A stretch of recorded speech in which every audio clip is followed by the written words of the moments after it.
Hello everyone. देखना शुरू कर चुके हैं अपना चैनल साइंस क्लासेस। हम लोग ऑर्गेनिक केमिस्ट्री में अल्कोहल, फिनॉल एंड ईथर नाम का चैप्टर कंप्लीट कर चुके थे। इसके अलावा हमने साथ में जो इम्पोर्टेंट कन्वर्जन्स थी सारे चैप्टर्स की, including aldehyde, ketones, carboxylic acid, जिसके कॉन्सेप्ट्स और थ्योरीज आज हम लोग पढ़ने जा रहे हैं, इसको भी इन्वॉल्व किया गया था। इसके अलावा नेम रिएक्शन भी आपको प्लेलिस्ट में मिल जाएगी। तो ये सारे के सारे कन्वर्जन्स आप एक बार चेकआउट ज़रूर कर लीजिएगा अगर आप अपियर होने जा रहे हैं जेई या नीट के एग्जामिनेशन में। जस्ट अभी जो अप्रैल और मई में एग्ज़ाम्स होने वाले हैं। अगर बोर्ड एग्ज़ाम की बात करें तो अब बोर्ड एग्जामिनेशन आपके सीबीएसई और आईसीएसई के जितने भी बच्चे हैं उनके बोर्ड एग्जामिनेशन अभी फिर से होने हैं, क्योंकि पेपर लीक हुआ था। तो उसके बिहाफ पे भी आप ये चैप्टर्स रेगुलर बेसिस पे तैयार कर सकते हैं। इसके अलावा ये सारा का सारा जो मेन चैप्टर है वो डेडिकेटेड है, जो अब बोर्ड एग्जामिनेशन 2025 में देंगे, वो चाहे सीबीएसई हो, चाहे आईसीएसई हो, या फिर अदर स्टेट बोर्ड्स की। तो हम शुरुआत करने जा रहे हैं। आज इंट्रोडक्टरी पार्ट है aldehyde, ketones and carboxylic acid का। इससे पहले हमने अभी पढ़ा था अल्कोहल, फिनॉल, ईथर। वहाँ पे हम देख पा रहे थे कि कार्बन के साथ एक बॉन्ड जुड़ा हुआ था ऑक्सीजन, और ऑक्सीजन के साथ H लगा हुआ था। तो ये क्या था? अल्कोहल। मतलब कार्बन का जो बॉन्ड था वो सिंगल बॉन्ड ऑक्सीजन के साथ जुड़ा हुआ था। लेकिन हम यहाँ पे देखेंगे वो चाहे एल्डिहाइड्स हों, चाहे कीटोन्स हों, चाहे carboxylic acid, carbon double bond O, ये जो ग्रुप कहलाता है इसको बोलते हैं हम कार्बोनिल ग्रुप। कार्बोनिल ग्रुप की यहाँ पे प्रेजेंस देखने को मिलेगी। सी डबल बॉन्ड के साथ तो प्रेजेंस होगा ही होगा, द्वित्व बंध बोलते हैं इसको। इसके साथ जो कंपाउंड अटैच्ड होंगे, जिसमें अगर बात करें कार्बन डबल बॉन्ड O के साथ H यानी कि हाइड्रोजन लगा होगा, तो इसको बोलते हैं हम क्या? एल्डिहाइड। और अगर डबल बॉन्ड के साथ एल्किल ग्रुप लगा होगा तो इसको हम प्रोनाउंस करते हैं कीटोन्स। अगर यही चीज कार्बोनिल ग्रुप के साथ ऑक्सीजन का बॉन्ड बना होगा सिंगल बॉन्ड के साथ, तो इसको बोलते हैं हम कार्बोक्सिलिक एसिड। और सिर्फ यहीं पे नहीं रुकते हैं, इसके फर्दर डेरिवेटिव्स देखने को मिलते हैं। इसको हम एसिड एनहाइड्राइड बोलते हैं। एसिड एनहाइड्राइड, ये एसिड के डेरिवेटिव्स होते हैं। ये भी एसिड का ही डेरिवेटिव्स होता है, बट कार्बोनिल ग्रुप के साथ लगा होता है हैलोजन, इसीलिए बोलते हैं इसको एसाइल ग्रुप। ये एसाइल ग्रुप की प्रेजेंस होती है। एक्स यहाँ पे हैलोजेंस होते हैं। हैलोजेंस का मतलब आपको पता होगा, फ्लोरीन, क्लोरीन, ब्रोमीन और आयोडीन आता है। अगर नहीं पता है तो इसको ध्यान में रखिएगा, क्योंकि ये कई जगहों पे यूज होता है। और ऑर्गेनिक केमिस्ट्री में अभी तक जितना टॉपिक पढ़ चुके हैं वहाँ से ये अब तक क्लियर हो जाना चाहिए था। अब अगर बात करें यहीं पे डेरिवेटिव्स के पैटर्न्स पे, तो ये जो फॉर्म करते हैं फर्दर, अगर O के साथ आपका एक एल्किल ग्रुप लगा होता है तो इसको बोलते हैं हम ईस्टर। ईस्टर फॉर्मेशन करते हैं। ये आपका O8 ग्रुप लग जाता है, ये एल्काइल होता है, तो एल्काइल एल्केनोएट ग्रुप के नाम से जाना जाता है। और साथ में अगर नाइट्रोजन CO बॉन्ड के साथ लगता है तो इसको बोलते हैं हम क्या? CO एमाइड के नाम से जाना जाता है। तो ये हो जाता है आपका एमाइड ग्रुप। तो कुछ इस तरह से आपके फंक्शनल ग्रुप्स मेनली यहाँ पे देखने को मिलने हैं, जिसमें aldehyde, ketones, carboxylic acid, acetyl group या acyl group, acid anhydride group, ester और अमाइड, ये सारे के सारे कार्बोनिल ग्रुप से मिलके बने होते हैं। और C double bond O group, carbonyl group जहाँ पे लगा होगा, वो एक और पॉइंट याद रखना, यहीं पे सारे के सारे मेटा डायरेक्टिंग ग्रुप होते हैं। जब ये बेंजीन ग्रुप के साथ अटैच्ड होते हैं तो ये हमेशा मेटा पोजीशन पे कंपाउंड को ऐड करते हैं। तो साथ में इनके पॉइंट्स याद रखिएगा, क्योंकि ये सारे के सारे कार्बोनिल ग्रुप डबल बॉन्ड के साथ प्रेजेंस शोन करेंगे। तो कार्बोनिल ग्रुप के साथ अलग अलग कंपाउंड्स या एलिमेंट्स लगे हुए हैं, और उनके बिहाफ पे इनके फंक्शनल ग्रुप के अलग अलग नाम हम यूज करते हैं। NH2 के साथ अमाइड हो जाता है, OR- या R-, ये सिमिलर और डिसिमिलर दोनों शोन कर सकते हैं। सेम पैटर्न यहाँ पे देखने को मिलेगा आपका। ये दोनों चेन अलग भी हो सकती हैं, नॉट मैंडेटरी कि ये हमेशा सिमिलर हों। अगर सिमिलर होगी तो RCO2O भी लिखा जा सकता है इसको। अभी जैसे जैसे केमिकल चेंजेस आते रहेंगे, केमिकल रिएक्शंस आएंगी, हम इनके बारे में और डिटेल्ड पढ़ते रहेंगे। अब बात करते हैं इनकी जो जनरल लाइफ की यूजेज होती हैं मेनली, क्योंकि अब एल्डिहाइड कीटोन और कार्बोक्सिलिक एसिड कार्बोनिल ग्रुप का हिस्सा है, तो यहाँ पे कुछ इनके जनरल पैटर्न देखने को मिलते हैं। जैसे ये है वेनिलीन।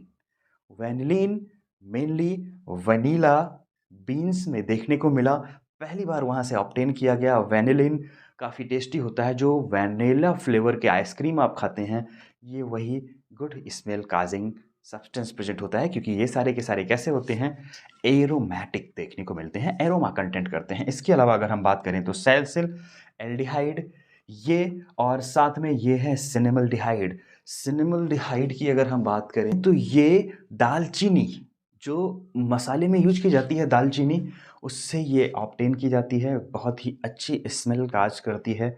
इसके अलावा मिडो स्वीट से आपका ये सैलिसिलडिहाइड ऑब्टेन होता है। तो ये जनरल पैटर्न्स स्मेल के बिहाफ पे आपके आइडेंटिफिकेशन किए जाते हैं लोकेशन के हिसाब से जहाँ से ये प्राप्त किए जाते हैं।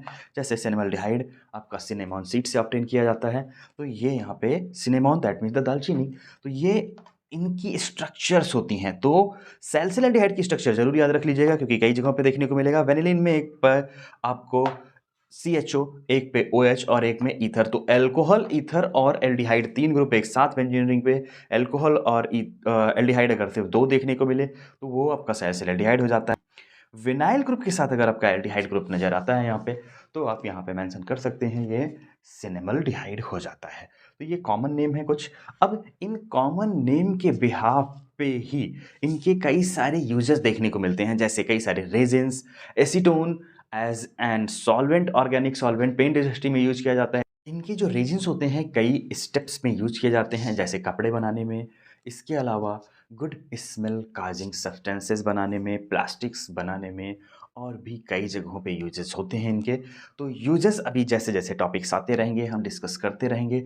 आइए समझते हैं थोड़ा इनके बारे में कि अगर इस तरह के कंपाउंड्स लगे होते हैं तो इनकी हम नेमिंग कैसे करते हैं। अगर इनकी नेमिंग की बात करें तो जो इनके नामकरण किए जाते हैं, ज़्यादातर एल्डिहाइड कीटोन्स और कार्बोक्सिलिक एसिड इनके कॉमन नेम से जाने जाते हैं। IUPAC की प्रेफरेंस के अलावा हम कॉमन नेम के पैटर्न पे इनको ज़्यादा देखने को पाते हैं। जैसे अगर हम बात करें इनके कॉमन नेम में, तो लास्ट में हम अटैच कर देते हैं एल्डिहाइड। जैसे आपके पास देखने को मिलेगा CH3 CHO, इसको बोलते हैं हम एसिटल डिहाइड। अब एसिटल ग्रुप क्यों बोल रहे हैं, क्योंकि यहाँ पे प्रेजेंस होते हैं कितने, दो कार्बन की चेन। जैसे मेथ एथ प्रो, उसी तरह से यहाँ पे एसिटल्डिहाइड जब हम कॉमन नेमिंग करते हैं तो दो कार्बन के लिए हम एसिटल ग्रुप यूज करते हैं, तीन कार्बन के लिए प्रोपेनल। इसी तरह से कंपाउंड्स बढ़ते रहते हैं, जैसे meth eth pro but pent hex hept oct non dec, इस तरह से जो सीरीज चलती है उसी सीरीज को हम यहाँ पे फॉलो करते हैं। ठीक इसी तरह से अगर यहीं पे लगा हो बेंजीन रिंग, तो अगर बेंजीन रिंग के साथ ये ग्रुप लगे होते हैं तो इसको बोलते हैं हम CHO, नाम हो जाता है बेंजल डिहाइड। बेंजल्डिहाइड के अलावा अगर यही चार कार्बन की चेन होती है और फिर CHO लगा होगा तो इसको ब्यूटायरिक एल्डिहाइड या ब्यूटाइल एल्डिहाइड के नाम से प्रोनाउंस करेंगे। इसी तरह से हम इनके नाम में एल्डिहाइड अटैच करते रहते हैं। तो ये आपके जो नाम होते हैं ये कॉमन नेम होते हैं, these are not IUPAC naming. But अगर कीटोन की बात करें तो कीटोन में भी यही कंडीशन देखने को मिलती है। जैसे CH3C डबल बॉन्ड OCH3, इसको हम डाई मिथाइल कीटोन प्रोनाउंस करते हैं, लेकिन इसको बोलते हैं हम एसीटोन। एसीटोन इसलिए बोलते हैं क्योंकि एक साइड से यहाँ पे अगर हम बात करें तो सिर्फ दो ही कार्बन की चेन कीटोन को डिस्टिंग्विश कर रही होती है, तो ये पूरा का पूरा हो जाता है कीटोन और दो कार्बन की चेन बनाती है एसीटोन। IUPAC नेम इसका ये नहीं होता है। IUPAC नेम की अगर हम बात करेंगे तो ये नाम चेंज हो जाता है प्रोपेनोन, लेकिन जब हम कॉमन नेम पैटर्न की बात करेंगे तो ये एसीटोन के नाम से जाना जाता है। इसी तरह से अगर हम यहाँ पे बात करें, ये आपके पास स्ट्रक्चर बनी हुई है, यहाँ पे जो कार्बन डबल बॉन्ड ऑक्सीजन के साथ CH3 लगा होगा, ये देखिए आपके पास क्या हो जाएगा, फेनोन, और ये है एसिटो, तो इसको प्रोनाउंस करते हैं हम एसिटो फेनोन। इसके अलावा यहाँ पे अगर बेंजीन रिंग लगी हो और बेंजीन रिंग के साथ आपका C डबल बॉन्ड O और इसके साथ एक और बेंजीन रिंग लग जाए या C6H5 लिखा हो, इसका मतलब ये भी बेंजीन रिंग, ये भी बेंजीन रिंग, एक के साथ आपका ये कीटोन ग्रुप लगेगा तो फिनॉन हो जाएगा, और एक के साथ बेंजीन, तो यहाँ पे हम बोलेंगे इसको क्या, बेंजोफिनॉन। ये आपके कुछ कॉमन नेम देखने को मिलेंगे। ये आपके कीटोन से रिलेटेड कॉमन पैटर्न देखने को मिलते हैं, ये आपके एल्डिहाइड से रिलेटेड। और कार्बोक्सिलिक एसिड की अगर हम बात करें तो HCOOH सबसे पहला कंपाउंड आपको देखने को मिलता है। इसको बोलते हैं हम फॉर्मिक एसिड। फॉर्मिक एसिड या इसी को हम प्रोनाउंस करते हैं मेथेनोइक एसिड के नाम से। वो IUPAC नेम होता है। फॉर्मिक एसिड क्यों बोलते हैं? क्योंकि ये फॉर्मिका से ऑब्टेन किया जाता है, और फॉर्मिका इन ग्रीक लैंग्वेज हम आंट को कहते हैं, यानी कि चींटी को बोलते हैं। इसी तरह से अगर हम बात करें CH3COOH, यानी कि ये आपके पास होता है एसिटिक एसिड। ये एसिटिक एसिड होता है, यानी कि विनेगर में ऑब्टेन किया जाता है, लेकिन इथेनोइक एसिड इसका IUPAC नेम होता है। इसी तरह से ब्यूटायरिक एसिड CH3CH2CH2COOH, ये आपका ब्यूटायरिक एसिड के नाम से जाना जाता है। और अगर हम बात करें ब्यूटायरिक एसिड की, तो ब्यूटायरिक एसिड बेसिकली ये आपका जो मक्खन होता है वहाँ से ऑब्टेन किया जाता है, जिसको आप बटर बोलते हैं। बटर से ऑब्टेन किया जाता है। ब्यूटायरिक ग्रुप को बटर के नाम से जाना जाता है, इसी वजह से इसको बटर से ऑब्टेन होने की वजह से ब्यूटायरिक एसिड के नाम से जाना जाता है। तो ये आपके कॉमन नेम पैटर्न होते हैं इन ग्रुप्स के। लेकिन अब कॉमन नेम के साथ साथ IUPAC नेमिंग आपसे यहाँ पे ज़्यादा पूछी जाती है, क्योंकि अलग अलग रीजन पे अलग अलग कॉमन नेम याद रख पाना मुश्किल होता है। तो ये तो कुछ कॉमन नेम पैटर्न थे जो आपके देखने को मिलते हैं। एक और यहाँ पे साथ में पढ़ते हुए चलते हैं। ये आपके पास जब प्रेजेंट होता है COOH और COOH, यानी कि एक बेंजीन रिंग पे दो कार्बोक्सिलिक एसिड, तो इसको फथैलिक एसिड, थैलिक एसिड प्रोनाउंस करते हैं, सिर्फ फथैलिक लिखते हैं, थैलिक एसिड के नाम से जाना जाता है। ये आपका रिएक्शंस में कई जगहों पे इन्वॉल्वमेंट देखने को मिलेगा। तो ये कुछ कॉमन नेम पैटर्न देखने को मिलते हैं। अब बढ़ते हैं इनके IUPAC नेमिंग की तरफ। तो IUPAC नेमिंग की अगर हम बात करें तो यहाँ पे आपके पास कुछ टिपिकल कॉम्प्लिकेटेड स्ट्रक्चर्स नज़र आ रही होंगी। स्टेप्स बहुत आसान से हैं, जैसे अभी तक के कंपाउंड्स में IUPAC पढ़ी हैं, उसी पैटर्न पे ये सारी IUPAC हैं। IUPAC का अगर आप सेपरेट वीडियो एक देखना चाह रहे हैं तो चैनल की प्लेलिस्ट में जाके आप देख सकते हैं। IUPAC के टोटल 10 पार्ट्स में वीडियोस अपलोड किए गए हैं विद डिटेल्ड स्टडीड कि हम किस फंक्शनल ग्रुप के साथ किस तरह से नेमिंग करते हैं विद सुटेबल एग्जांपल्स। हालांकि एग्जांपल के साथ और कुछ समराइज्ड वे में हम यहाँ पे भी पढ़ने वाले हैं, पर अगर आप डिटेल में पढ़ना चाहते हैं तो नीचे आपको डिस्क्रिप्शन बॉक्स में लिंक प्रोवाइड करा दिया जाएगा प्लेलिस्ट का, आप डायरेक्टली यहाँ से कनेक्ट करके देख सकते हैं। अगर हम बात करें इनके IUPAC नेमिंग की, तो IUPAC नेमिंग में हम एल्डिहाइड के नाम में लास्ट में अटैच करते हैं AL, अल। कीटोन्स में अगर हम बात करें तो ONE, ओन लगाते हैं। और कार्बोक्सिलिक एसिड की अगर हम बात करें तो यहाँ पे ओइक एसिड का यूज करते हैं एज पर रिक्वायरमेंट। लेकिन कभी कभी हम यहाँ पे इन चीज़ों का जब हम यूज करेंगे तो ध्यान रखना हमेशा कार्बन नंबर काउंट होता है। जैसे यहाँ पे एग्जांपल मेंशन किया गया है, कार्बन अगर हम गिनेंगे तो ये तो आपके पास क्या हो गया, एल्डिहाइड ग्रुप 1 2 3 4 5 6 7। काउंटिंग तो इधर से ही करेंगे, नंबरिंग डाल लेते हैं। नंबरिंग आप लोग ध्यान से करिएगा, क्योंकि यहाँ पे नंबर अगर आगे पीछे हुए तो आपका पूरा का पूरा कॉम्बिनेशन गलत हो जाता है। तो 5 6 और 7 टोटल 7 कार्बन की चेन हो गई। और ये आपके पास क्या है, कार्बल्डिहाइड ग्रुप है, यानी कि एल्डिहाइड। अब एल्डिहाइड को अगर हमने कार्बन काउंट कर लिया तो हमें कुछ अलग से लिखने की जरूरत नहीं, हम क्या लगा देंगे लास्ट में, अल, AL। जैसे ब्यूटेनल, पेंटेनल, हेक्सेनल, इस तरह से कंपाउंड्स में अल लगा देते हैं लास्ट में। जैसे अल्कोहल में ऑल लगा रहे थे OL, वैसे ही यहाँ पे AL लगाते हैं। तो अब ये कार्बन तो रूट चेन में चला गया, तो कितने कार्बन की रूट चेन है, हेप्ट, 7 कार्बन की। तो यहाँ पे क्या लगाएंगे, हेप्टेन, और अल लगा देंगे लास्ट में, हेप्टेनैल हो जाएगा ये। साथ में यहाँ पे कौन, Br, ब्रोमीन 4 नंबर पे पहले आएगा, 4 ब्रोमो, और 3 पे कॉमा लगा के मिथाइल।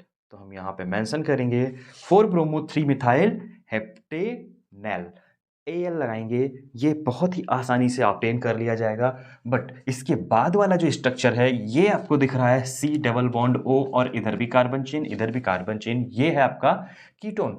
अब कीटोन्स पे जो प्रेफरेंस होगी वो मिथाइल ग्रुप को तो देंगे नहीं, हम इसी को प्रेफरेंस रखेंगे। तो कार्बन नंबर हमारा ये हो जाएगा 1 2 3। अब इधर अगर लेके आते हैं तो ओपन चेन 4 कार्बन की हो जाएगी, लेकिन हमें क्या करना है, यहाँ पे मैक्सिमम लॉन्गेस्ट कार्बन चेन देखते हैं। तो ये 4 4 और 5, टोटल 5 कार्बन की चेन नजर आएगी। और 5 कार्बन की कैसी स्ट्रक्चर है ये, साइक्लो। और तीसरे नंबर पे क्या लगा हुआ है, मिथाइल। तो यहां पे हम मेंशन करेंगे 3 मिथाइल और साइक्लोपेंटानोन, ONE लगाएंगे पेंटेन में। क्यों? क्योंकि यहां पे क्या लगा हुआ है, कीटोन। तो ये हो जाएगा 3 मिथाइल साइक्लोपेंटानोन। अब यहां पे आते हैं हम, ये स्ट्रक्चर भी आपको रिंग जैसी नजर आ रही है। अब ये अगर रिंग जैसी स्ट्रक्चर है तो यहां पे अगर हम 1 नंबर से काउंटिंग करते हैं तो 2 3 4 5 6, बाहर तो चेन से जा नहीं सकते। लेकिन अब यहां पे हम देखेंगे, ये तो क्या हो गई, हमारे पास 6 कार्बन की चेन है बट बेंजीन नहीं है, क्योंकि डबल बॉन्ड अल्टरनेट जब तक नहीं लगेंगे तब तक वो बेंजीन नहीं मानी जाएगी। ये चीज भी साथ में आप ध्यान रखिएगा, क्योंकि अगर आपने यहाँ पे गैपिंग की तो यहाँ पे आपको प्रॉब्लम हो सकती है। तो यहाँ पे अगर हम बात करें तो ये जो चेन के साथ अब कार्बन चेन बाहर चली गई तो पूरा का पूरा CHO बाहर चला गया। और CHO बाहर होने का मतलब यहाँ पे अटैच करेंगे हम कार्बल्डिहाइड।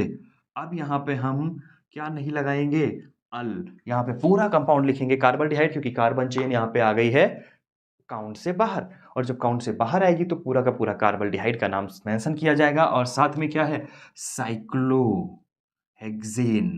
तो नाम मेंशन करेंगे साइक्लोहेक्सेन कार्बल्डिहाइड, ये इसका नाम हो जाएगा। तो इस तरह से अब इनके IUPAC नेमिंग करते हैं, कुछ जो कॉम्प्लिकेटेड स्ट्रक्चर्स होती हैं। यहाँ पे अगर स्ट्रक्चर की बात करें तो यहाँ पे देखिए, इधर की तरफ ये है कीटोन। अब कीटोन के एक साइड में 2 कार्बन की चेन है और एक साइड में बेंजीन रिंग है। हम रिंग को एक पर्टिकुलर यूनिट पॉइंट मानते हैं अगर, तो ये ग्रुप हो जाएगा फिनाइल। और यहाँ पे क्या लगा हुआ है, 3 कार्बन की चेन, तो प्रोपेन, और साथ में लग जाएगा कीटोन। तो यहाँ पे हम मेंशन करेंगे 1 फिनाइल और प्रोपेनोन, 1 फिनाइल प्रोपेन। अब प्रोपेन ई नहीं लगाएंगे क्योंकि यहाँ पे हमें लगाना है क्या, ओन। तो नाम हो जाएगा इसका 1 फिनाइल प्रोपेनोन। फिर यहाँ पे अगर हम बात करें ये स्ट्रक्चर, तो यहाँ पे नंबरिंग, तो ये तो काफ़ी आसान सी नज़र आ रही होगी। यहाँ से नंबरिंग करेंगे तो 1 2 3 4, 4 नंबर पे नाइट्रो है तो मेंशन करेंगे 4 नाइट्रो, क्योंकि NO2 ग्रुप को हम नाइट्रो ग्रुप के नाम से जानते हैं। तो ये हो जाएगा 4 नाइट्रो। और ये पूरी स्ट्रक्चर क्या होती है, बेंजल्डिहाइड। तो हम नाम मेंशन कर देंगे बेंजल्डिहाइड। इसका एक और नाम हम मेंशन कर सकते हैं R के साथ, आप इसको चाहें तो लिख सकते हैं 4 नाइट्रो बेंजील कार्बल्डिहाइड, 4 नाइट्रोबेंजीन कार्बल्डिहाइड, इसका आप नाम लिख सकते हैं। अब यहां पे देखिएगा ये वाली जो स्ट्रक्चर है, क्या होता है जब रूट चेन में कार्बन चेन हमने नहीं जोड़ा है और एक साथ कई सारे फंक्शनल ग्रुप लगे हुए हैं, जैसे CHO यहाँ पे, CHO यहाँ पे, CHO यहाँ पे। अगर हम यहाँ पे काउंटिंग करते 1 2 3 4 5, तो चलो 2 वाले तो चले जाते हैं रूट चेन में, लेकिन ये CHO तो बाहर रह जाता ना। और जब ये CHO बाहर हो जाता तो इसको भी हम क्या लिखते, कार्बल्डिहाइड। और जब इसको कार्बल्डिहाइड लिखते तो हम कहाँ पे लिखते, सफिक्स में, नाम के लास्ट में। यहाँ पे जब हम लिखते अल तो अल एल्डिहाइड, बट कार्बल्डिहाइड लिखना पड़ता, कॉम्प्लिकेशंस ज्यादा हो जाते, इसलिए हम इन तीनों फंक्शनल ग्रुप को क्या मान लेते हैं, रूट चेन से बाहर। तो तीनों एक साथ हो जाएंगे इकट्ठा, और जब तीनों एक साथ इकट्ठा हो जाएंगे तो हमारे लिए क्या हो जाएगा, इनका अरेंज कर पाना काफी आसान हो जाएगा। और तीनों को हम क्या लिख देंगे, कार्बल्डिहाइड। तो इस तरह से हम कुछ नेमिंग करेंगे इनकी, 1 2 3, नाम मेंशन करेंगे 1 2 3 ट्राई कार्बल्डिहाइड, कार्बल्डिहाइड। बट उसके पहले 3 कार्बन की चेन को क्या लिखते हैं हम, प्रोपेन। तो हम नाम मेंशन करेंगे प्रोपेन, 1 2 3 ट्राई कार्बल्डिहाइड। तो इस तरह से कुछ इनकी नेमिंग देखने को मिलेगी। स्क्रीन पे अभी आपको एक टेबल दिख रही होगी, उस टेबल में कुछ IUPAC नेमिंग मेंशन की गई हैं एक सिंपलेस्ट पैटर्न पे, कि कैसे हम एल्डिहाइड ग्रुप के IUPAC नेमिंग लिखते हैं। तो क्विकली फटाफट रिवीजन करते हैं, स्क्रीनशॉट ले लीजिएगा इस टेबल की, या फिर अगर आपके पास बुक अवेलेबल है तो वहाँ पे भी ये टेबल ऑलरेडी प्रेजेंट होगी। सबसे पहले कंपाउंड है HCHO, फॉर्मल्डिहाइड या फिर मिथेनल के नाम से जानते हैं इसको। इसी तरह CH3CHO यानी कि एसिटल्डिहाइड, अभी हमने पढ़ा था, इथेनल के नाम से जानते हैं। इसी तरह से कार्बन चेन बढ़ती है तो आइसोब्यूटाइल एल्डिहाइड या फिर मिथाइल प्रोपेनल के नाम से जानते हैं। अब देखो साइक्लोहेक्सेन पे CHO और CH3 लगा हुआ है, इसको बोलते हैं हम क्या, मिथाइल साइक्लोहेक्सेन कार्बल्डिहाइड। अगली स्ट्रक्चर है मिथॉक्सी प्रोपेनल की, इसके अलावा पेंटेनल इनल, टू इनल क्योंकि यहाँ पे क्या प्रेजेंस है, इन ग्रुप यानी कि डबल बॉन्ड स्ट्रक्चर, और डबल बॉन्ड स्ट्रक्चर होने की वजह से यहाँ पे इन आ जाएगा एन की जगह पे, क्योंकि डबल बॉन्ड के लिए इन और ट्रिपल बॉन्ड के लिए हम आइन यूटिलाइज करते हैं। फिर देखो बेंजीन रिंग से यहाँ पे स्टार्टिंग हो रही है CHO थैलिल्डिहाइड के नाम से जानते हैं इसको, और बेंजीन 1,2 डाई कार्बल्डिहाइड, इसका IUPAC नेम होगा। नेक्स्ट ब्रोमो बेंजल्डिहाइड, इसको हम डायरेक्टली जब IUPAC नेमिंग में मेंशन करते हैं तो इसको ब्रोमो बेंजीन कार्बल्डिहाइड के नाम से भी मेंशन कर सकते हैं। इसी तरह से कीटोन के बारे में कुछ मेंशन किया गया है, पेंटेन 2 ऑन, क्योंकि दूसरे नंबर कार्बन पे लगा हुआ है, टोटल 5 कार्बन की चेन है। इसके अलावा 2,4 डाइमिथाइल पेंटेन 3 ऑन, जब ये आपके पास सेकेंडरी और टर्सरी स्ट्रक्चर में प्रेजेंस देखने को मिलेगी। ये है साइक्लोहेक्सेन, 2 नंबर पे मिथाइल ग्रुप, तो 2 मिथाइल साइक्लोहेक्सेनोन, जैसे अभी हमने स्ट्रक्चर पढ़ी थी जो अभी बोर्ड्स पे प्रेजेंट थी मिथाइल साइक्लोपेंटेनोन के साथ, उसी तरह से यहाँ पे कंपाउंड्स आपको देखने को मिलेगा। नेक्स्ट मिथाइल ऑक्साइड के साथ जब ये कंपाउंड लगा हुआ है तो इसको बोलते हैं हम मिथाइल पेंट 3 इन 2 ऑन। ये कुछ आपके पैटर्न देखने को मिलते हैं IUPAC के। कार्बोक्सिलिक एसिड के कुछ पैटर्न्स आपको यहाँ पे कुछ इस तरह से नजर आएंगे, जैसे ये एक स्ट्रक्चर बनी हुई है, यहाँ पे लगा हुआ है, देखिए आपके पास साइक्लोपेंटेन की स्ट्रक्चर है, यहाँ पे आपके पास COH है और यहाँ पे मिथाइल। नंबरिंग हम यहाँ से करेंगे प्रेफरेंस 1 2, दूसरे नंबर पे मिथाइल है तो ये हो जाएगा आपके पास 2 मिथाइल और क्या साइक्लोपेंटेन और क्या हो जाएगा इसका नाम, साइक्लोपेंटेन कार्बोक्सिलिक एसिड। देखो रूट चेन में नहीं आया तो पूरा का पूरा हम इसका नाम लिखेंगे कार्बोक्सिलिक एसिड। अगर रूट चेन का हिस्सा होता तो हम क्या लगाते, ओइक एसिड। जैसे अभी यहाँ पे बात करेंगे तो ये पूरी की पूरी स्ट्रक्चर है, इसको बोलते हैं हम क्या, बेंजोइक एसिड। और ये नंबरिंग 1 2, यहाँ से नंबरिंग करेंगे तो 1 2 3 4 5 6, तो मेंशन करेंगे हम यहाँ पे 2,4,6 ट्राई नाइट्रो बेंजोइक एसिड, ये आपके पास इसका नाम हो जाएगा। IUPAC नेमिंग बेंजोइक एसिड की कुछ इस पैटर्न पे देखने को मिलेगी। सामने टेबल दिख रही होगी आपको इससे रिलेटेड, जहाँ पे हम बात कर रहे हैं कार्बोक्सिलिक एसिड की। एक सीक्वेंस पैटर्न आपको नजर आ रहा होगा टेबल में, आपके बुक में अवेलेबल है, या आप स्क्रीनशॉट लेके रख सकते हैं डायरेक्टली। ओपन स्ट्रक्चर जरूर बना लीजिएगा ताकि आसानी हो जाए। जैसे सबसे पहला कंपाउंड है फॉर्मिक एसिड, यानी कि मेथेनोइक एसिड बोलते हैं इसको, ethanoic acid, propanoic acid, butanoic acid. इसी तरह से पूरी की पूरी चेन बनी हुई है आपकी 2 methyl propanoic acid, ethane dioic acid, propane dioic acid, butane dioic acid, pentane dioic acid. इसके अलावा हेक्सेन डाइओइक एसिड। ये सब ओइक एसिड क्यों आ रहे हैं, क्योंकि एक ही कार्बन चेन में COOH लगा हुआ है और इसका C ग्रुप जोड़ा जा रहा है। इसके बाद वाले ग्रुप की अगर हम बात करें तो यहाँ पे देखो COH ग्रुप के मेंशन जिक्र नहीं किए गए हैं। जैसे सबसे पहले मेंशन किया गया है आपके पास ये benzoic acid benzene carboxylic acid के नाम से जाना जाता है जब बेंजीन रिंग सेपरेट कर दिया जाता है। इसी तरह से अगर फिनाइल ग्रुप के साथ ये पूरी की पूरी चेन लगी हुई है तो इसको फिनाइल एसिटिक एसिड या फिनाइल एथेनोइक एसिड के नाम से जाना जाता है। और थैलिक एसिड अभी हमने जनरल नेमिंग में इसके बारे में मेंशन किया था। ये कुछ आपको कॉमन पैटर्न देखने को मिलते हैं। अब अगर इनकी स्ट्रक्चर्स की बात करें तो इनकी जो स्ट्रक्चर्स देखने को मिलते हैं एल्डिहाइड्स में या फिर हम कार्बोक्सिलिक एसिड्स की बात कर सकते हैं, तो दोनों की कंडीशंस में देखने को मिलता है। जो आपके पास जब एल्डिहाइड ग्रुप या ketone C double bond O में स्ट्रक्चर जब ब्रेक डाउन होती है तो बॉन्ड जब ब्रेकिंग होती है तो यहाँ पे देखने को मिलता है एक बॉन्ड जब टूटता है तो इसके जो इलेक्ट्रॉन्स होते हैं मूव करके ऑक्सीजन पे चले जाते हैं, ऑक्सीजन नेगेटिव चार्ज के साथ और कार्बन पॉजिटिव चार्ज के साथ। तो ये कार्बोकैटायन और ऑक्सीजन ऑक्सी एनायन के नाम से जाना जाता है। और एनायनिक ग्रुप यहाँ पे जब हम बात करते हैं तो ये बिहेव करता है एज एन न्यूक्लियोफाइल, ये न्यूक्लियोफिलिक ग्रुप की तरह बिहेव करता है। और ये वाला हिस्सा आपका इलेक्ट्रोफिलिक ग्रुप की तरह बिहेवियर शोन करता है, ये इलेक्ट्रोफिलिक ग्रुप की तरह और ये न्यूक्लियोफिलिक ग्रुप की तरह। जब ये बिहेव करेगा कार्बोकैटायन न्यूक्लियोफिलिक ये कार्बोकैटायन जब इलेक्ट्रोफिलिक बिहेवियर शोन करेगा तो ये लेवाइस एसिड की तरह वर्क करेगा। जबकि ये वाला जो हिस्सा है नेगेटिव, ये एक्सेस में इलेक्ट्रॉन्स हैं और इलेक्ट्रॉन्स एक्सेस में होंगे तो न्यूक्लियर लविंग होगा, इसी वजह से ये लेवाइस बेस के नाम से जाना जाता है। तो लेवाइस एसिड और लेवाइस बेसिक ग्रुप दोनों यहाँ पे प्रेजेंस देखने को मिलते हैं। कार्बोकैटायन और ऑक्सी एनायन ग्रुप यहाँ पे फॉर्म होते हैं जब इनकी स्ट्रक्चर फॉर्म होती है। और जब इनकी स्ट्रक्चर सिंगुलर पैटर्न पे देखने को मिलती है कार्बन डबल बॉन्ड ऑक्सीजन के साथ और इधर कार्बन के अगर OH ग्रुप में है R चेन तो इनके बीच में एक एंगुलर डिस्प्लेसमेंट देखने को मिलता है 120 और 120 यानी कि 120 120 120 डिग्री के ये टोटल एंगल्स फॉर्म करते हैं। तो इनके एंगुलर के बेसिस पे जो कंपाउंड्स आगे हम पढ़ेंगे, इनकी प्रिपरेशन और कैसे बॉन्ड ब्रेकिंग होती है, उन सब सारी चीज़ों के बारे में जिक्र करेंगे। अगर बात करें इनके बॉन्डिंग की, तो यहाँ पे जो प्रेजेंस देखने को मिलती है, डबल बॉन्ड होने की वजह से एक पाई बॉन्ड प्रेजेंट होगा, बाकी 1 सिग्मा 2 सिग्मा और 3 सिग्मा, तो टोटल 3 सिग्मा और एक पाई बॉन्ड प्रेजेंट होता है। और इस कार्बन का जो हाइब्रिडाइजेशन देखने को मिलता है आपका sp2 हाइब्रिडाइज्ड एटम यहाँ पे कार्बन का नजर आता है। तो उम्मीद है इंट्रोडक्टरी पोर्शन अच्छे से समझ में आया होगा। अगर अभी तक चैनल सब्सक्राइब नहीं किया है तो चैनल जरूर सब्सक्राइब कर लीजिएगा, क्योंकि बाकी जितने भी पार्ट्स हैं इसके अपकमिंग वीडियोज आपको यहीं पे मिलते रहेंगे।